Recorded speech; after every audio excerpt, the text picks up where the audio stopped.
The colors of space. Bart felt cold. He stirred, moved his head in drowsy protest. Then memory came flooding back, and in sudden panic he sat up, flinging out his arms as if to ward away anyone who would lay hands on him. "Easy," said a soothing voice. A Mentorian, not the same Mentorian, bent over him. "We have just entered the gravitational field of Procyon Planet Alpha, Mr. Briscoe. Touchdown in 4 hours." Bart mumbled an apology. "Think nothing of it. Quite a number of people who aren't used to the cold sleep drug suffer from minor lapses of memory. How do you feel now?" Bart's legs were numb and his hands tingled when he sat up. But his body processes had been slowed so much by the cold sleep that he didn't even feel hungry. The synthetic jelly he'd eaten just before going to sleep wasn't even digested yet. When the Mentorian left for another cabin, Bart looked around and suddenly felt he would stifle if he stayed here another minute.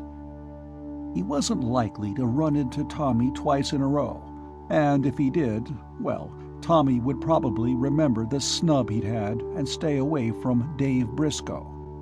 And he wanted another sight of the stars before he went into worry and danger. He went down to the observation lounge. The cosmic dust was brighter out here, and the constellations looked a little flattened. Textbook tables came back to him. He had traveled 47 light-years. He couldn't remember how many billions of miles that was. Even so, it was only the tiniest hop, skip, and jump in the measureless vastness of space. The ship was streaking toward Procyon, a Sol-type star, bright yellow. The 3 planets, Alpha, Beta, and Gamma, ringed like Saturn and veiled in shimmering layers of cloud, swung against the night.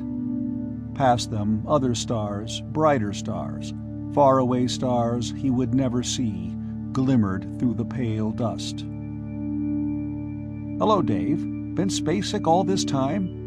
Remember me? I met you about 6 weeks ago in the lounge down here, just out from Earth." "Oh no." Bart turned, with a mental groan, to face Tommy. "I've been in cold sleep," he said. He couldn't be rude again. "What a dull way to face a long trip," Tommy said cheerily. "I've enjoyed every minute of it myself." It was hard for Bart to realize that, for Tommy, their meeting had been 6 weeks ago. It all seemed dreamlike. The closer he came to it, the less he could realize that in a few hours he'd be getting off on a strange world, with only the strange name Raynor 3 as a guide. He felt terribly alone, and having Tommy close at hand helped, even though Tommy didn't know he was helping. "Maybe I should have stayed awake." "You should," Tommy said. "I only slept for a couple of hours at each warp drive shift.